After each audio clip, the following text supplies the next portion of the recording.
あと60秒。前期帰還してください。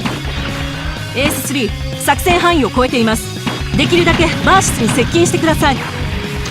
いや、まだだ。こいつらを落とす。タイムアウトすると収容できません。帰還してください。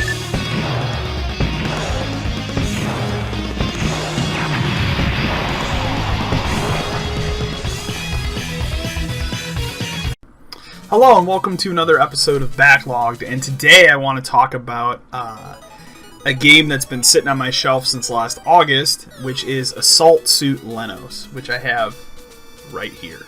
I'll open up. Unfortunately, it's a game where there's no instructions or anything. Suit Leynos is awesome. I was nothing like I expected it to be.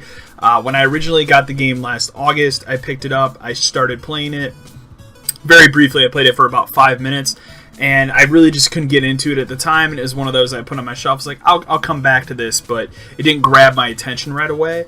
It just looked really, really cool.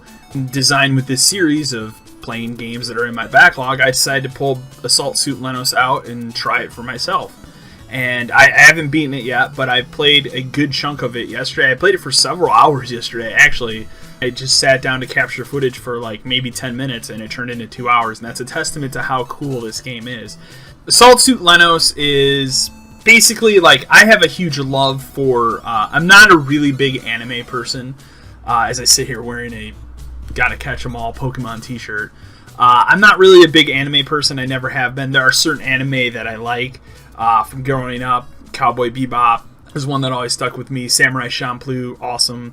I've seen part of Attack on Titan. I never finished it, but I liked what I saw of that. And then probably the most influential one for me growing up in the 90s as a 90s kid, especially a big throwback for people that grew up in the 90s will be when I mentioned the word Toonami. It was a big Cartoon Network thing, kind of for kid, an after-school thing for kids. This is what was on TV when I got home from school. And for me, the biggest one was Gundam Wing. Gundam Wing was a huge influence on me. And this comes from someone that never got into Power Rangers or any of those things, which, honestly, I think if I would have watched more Power Rangers, I probably would have got into it because of the mechs. I have a huge love for mech suits and anything related to mech. And so Suit Leynos scratches that itch for me well. Suit Leynos is essentially a 2D side-scroller, but what's cool about it is it has levels where you're platforming, essentially, and it also has bullet hell levels. As you'll learn on this channel, I'm a huge fan of bullet hell games. It's something that I have always enjoyed growing up, and even more, I've grown an even bigger passion recently for those kind of games. So, and at some point, I will be showcasing, I have a pretty big collection of those games on the Xbox 360, which was an odd place to put those games, but it happened. I really enjoy what I've played of Suit Leynos so far. It is a 2D side-scroller. It also has bullet hell levels, which I like even more. It's challenging. It's not easy. You're not going to walk into this game and blaze through it, really quickly with no problems whatsoever.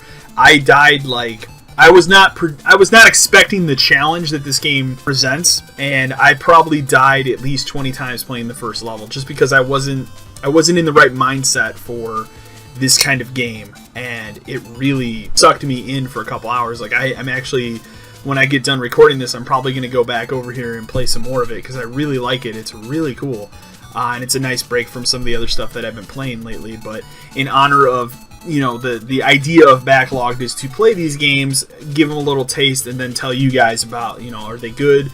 Is it bad? Is it something I really like, or is it something I dislike? And obviously, last episode I sat here and I talked about Mighty Number 9. I played that for the first time, and I thought it was complete and utter shit, if we're being honest. It was really bad.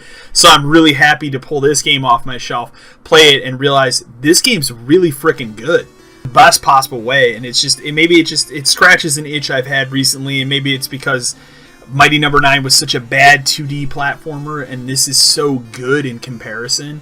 It's a real hidden gem for sure. It was released at a budget price of, I believe, $20 when I bought it, so it's not very expensive. It's not going to cost you a bunch of money or anything like that. It's from a company, it's being published by a company named Rising Star Games, which I'll kind of try and zoom in there, and they've been doing a lot of these weird publishing remakes of older games. So it's a remake of a Sega Genesis game in our country that was originally under the name of Target Earth. One of the more interesting aspects about the game is it presents a very anime-focused story, which is kind of refreshing for this kind of game. There are 8 stages, but it can go really quickly if you know what you're doing.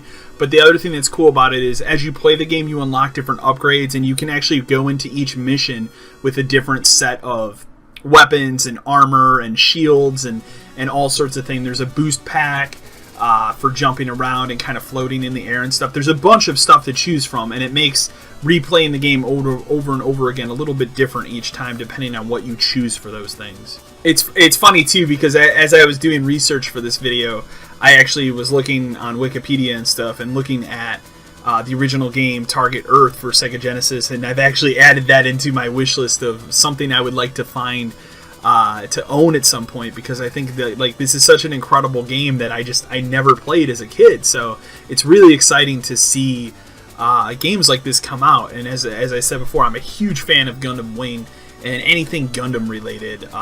At some point on The Greatest Generation, I'm going to be covering the Dynasty Warrior Gundam games. There were 3 of them that came out. For the Xbox 360, and they're fantastic games, but they're also Dynasty Warrior games, and so you have to kind of go into those games with that mindset of it's another Omega Force game, and those are usually kind of the same thing. But just getting a good Gundam Wing game is fantastic, and this really feels like a 2D Gundam Wing game. I did my research for this episode. I also came across a Super Nintendo game called Cybernator. Cybernator also looks really cool. It's a game that came out over here, and I never played it. Also, I added it to my wish list of games that maybe one day I'll find at like a convention or something, because I doubt I'm just going to walk into a local game store around here and find a copy of Cybernator or Target Earth for Sega Genesis and just walk away with that. But it's really cool that I'm finding these things. Suit Leynos also kind of reignited my love for mech games and stuff, and some of the other series that I kind of missed from back in the heyday that they haven't really made new. They've made some new ones, but other ones not so much. And 2 of those franchises were Front Mission, which I always thought was a fantastic series, and Armored Core, which also they made some of those more recently, but those more recent ones weren't nearly as good as the older ones for like the PS1, PS2 era. They also remade that Cybernator game for PS2, but it was only released in Japan, oddly enough, so it didn't come out over here. Suit Leynos, it's a really cool game. I really enjoyed my time with it thus far. It's actually exciting because I was so bummed about Mighty Number 9, on the first episode of this. And I really enjoyed my time with Suit Leynos, and it really kind of came at the right time. Is a case of the right place and the right time for that game for me. So I really hope that you go and you check out Suit Leynos. If you like those kind of games and stuff, be sure to share, like, and subscribe to the channel. And anyways, until next time.